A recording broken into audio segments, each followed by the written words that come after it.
So ceviche is basically French or Brazilian, and it's usually soaked fish or prawns in a lime juice. And I've just adopted the same approach for vegetables. So using ceviche, you can do a ceviche of basically anything. The key is what it floats in and how the essence of the marinade or whatever that you're floating in is imbued into it. So we've got the yellow squash. Ceviche of, right now, ceviche of yellow squash, sliced thinly with fresh corn kernels and diced mango. So we've also got the mango, which we're going to blend with these vegetables as well. I know the grower of this mango. I know this dude. That's amazing. I know the grower of these. People from down here, Shambhala. You know, this makes the world of difference to my relationship with my food. You know, it hasn't just come from Woolies. That's important. So the secret to the ceviche basically is the sauce and things that it sits in. And what I'm going to do is just do this cream, okay, because this is actually going to go over the top. Now, again, you could put some nut in this if you wanted to. There's protein in the nut. There's all sorts of wonderful things, but I'm just going to keep it clean. This is the dairy alternative. Use coconut milk, use coconut cream. The fats in here are absolutely good. They're not large and bold and going to cause you issues. There's no casein, there's no gluten, there's no rubbish in it. Full of wonderful oils and things which are refreshing for the body. And we're actually, funnily enough, in Australia, very, very, very well disposed towards coconut products. This is why we're seeing an emergence of coconut in Australia. Okay, so we just put a clove of garlic in there. Could put an olive oil. Olive oil basically just for a bit of taste basically, but doesn't need a hell of a lot. Let's go back to the lime juice. And my lime, here we go. Got this here.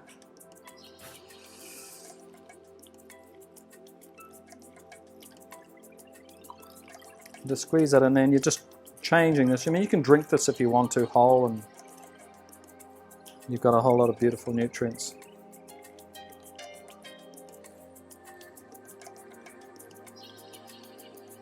Okay, we'll just again put a little bit of salt in there. Dab of pepper. I think the pepper went back down there, so I'll just ask you for that again. Thank you.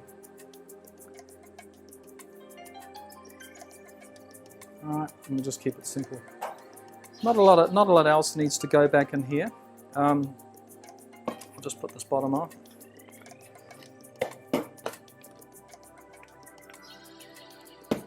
And there's enough lime juice in there.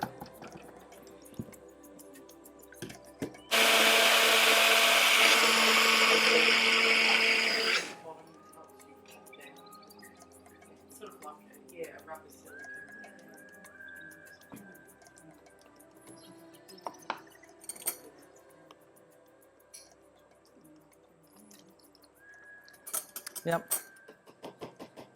So just put that to one side. So that's basically what we're going to put over the vegetables, all right? Now let's get our mandolin out and get to work. So what we're wanting to do is to pick up the slicing component of the mandolin, and you just pop that back in, and you get the other little adapter here. This saves your knuckles.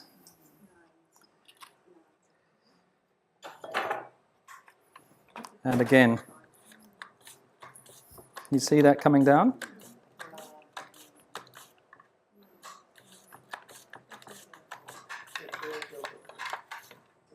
Now kids love this stuff, especially when you actually make it like this.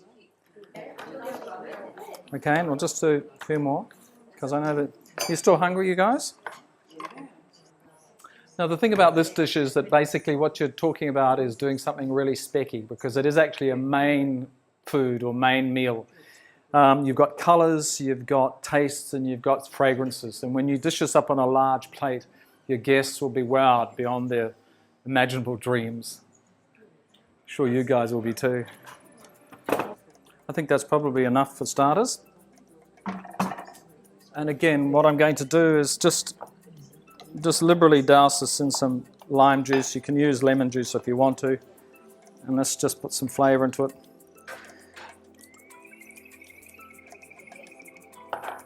Just turn that through. All right, so that's that. Now the next thing we do, we'll just get this organised.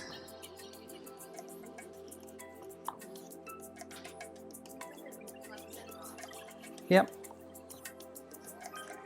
Nice and right.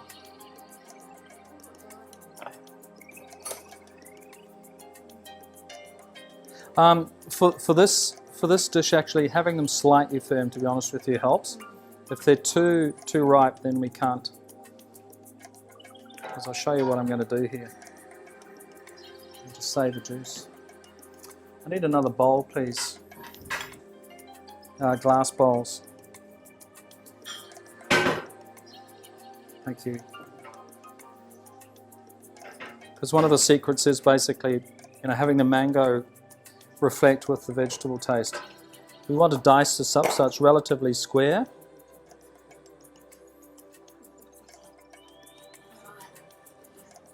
So do you actually get more doing it that way rather than dicing and then turning it out? Yeah.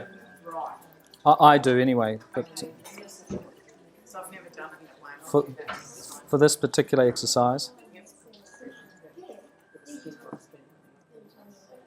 And this is where the firmness helps. Otherwise it's just mush from top to bottom.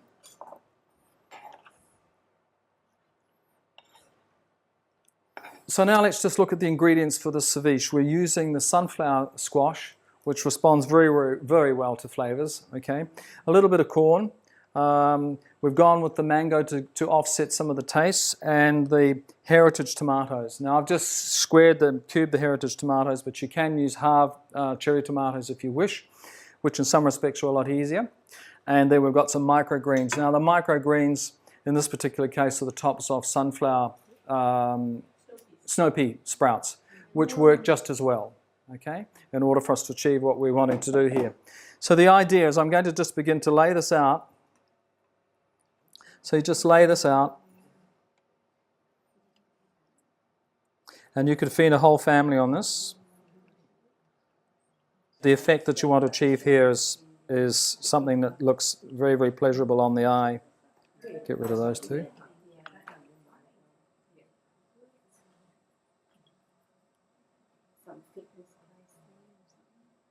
Just pop that in there. Opposite the town hall. The arts hall. Yeah, that's it. Okay, now we just sprinkle the corn over.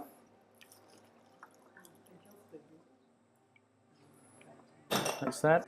We'll just put the tomato over.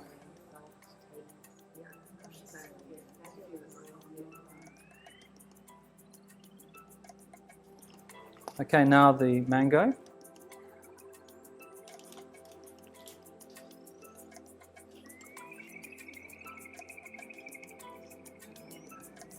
There you go. Can I give you that? Just put the sauce on next. And all you do is literally pour this over.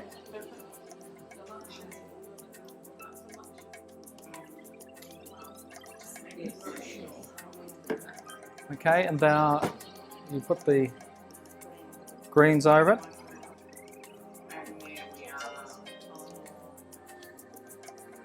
Now you can do this for your family, and they will feel honoured. Like they'll be blown away. Put a little bit of pepper over.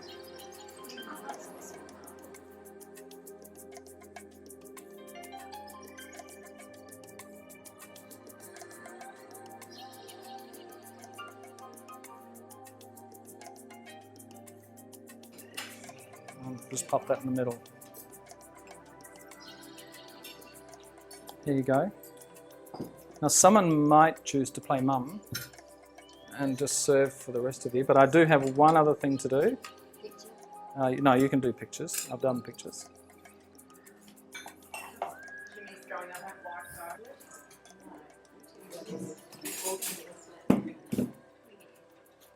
So what I'm doing here is just doing a basic coconut cream sauce. It doesn't require nuts, so it's nut-free. And you can embellish the coconut cream sauce with pretty well everything. It works wonderful with garlic and is equally more exciting with a bit of lime juice in it as well. Season with some salt and pepper. And you can add other flavors to it if you want. You actually turn this into a curry by putting a bit of curry powder into it as well. And you actually do a curry sauce, which can go over any food.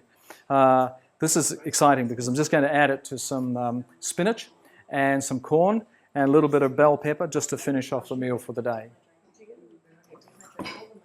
Right. So one of my little secrets is a bit of onion powder, and the onion powder just adds a whole new dimension to it. There is garlic in this and lime juice, but the onion powder just takes it to a whole new dimension. Again, let me get back on track with you guys. This is silver beet, which is more unctuous. We use the small spinach with the pea and spinach combination, but you can also use kale with this. And kale and corn with this combination is excellent. Kale works wonderful with a bit of lime juice because it sort of cooks it and doesn't make it so bitter, okay? And it just softens it up nicely. So we'll just put this in here for a bit of a go through. And all you need to do is just pour this over the mixture.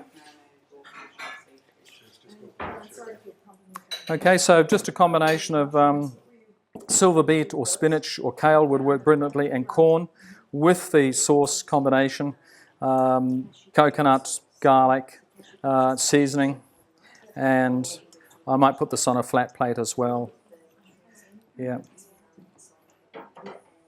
All right.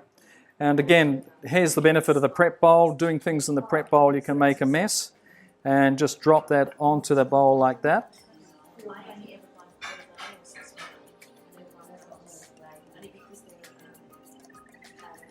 All right, thank you.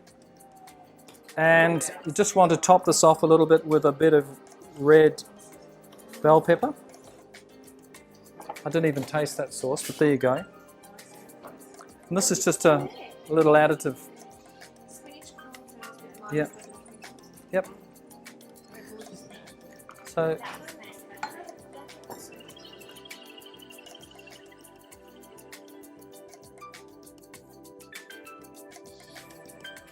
okay, so if you want to just help yourselves and get into the remainder of what we've prepared here today, 5 beautiful recipes that are really quite simple.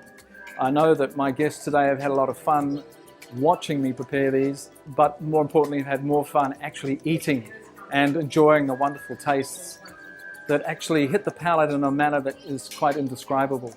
I know you'll enjoy them, have fun, and bon appetit to my guests.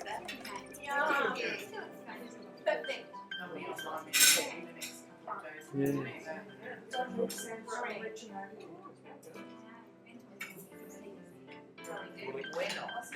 The recipe can be seen at my website, scottmathiasraw.com. And just press on the appropriate icon. There are recipes in there as well. And of course, links to my classes. And I look forward to seeing you.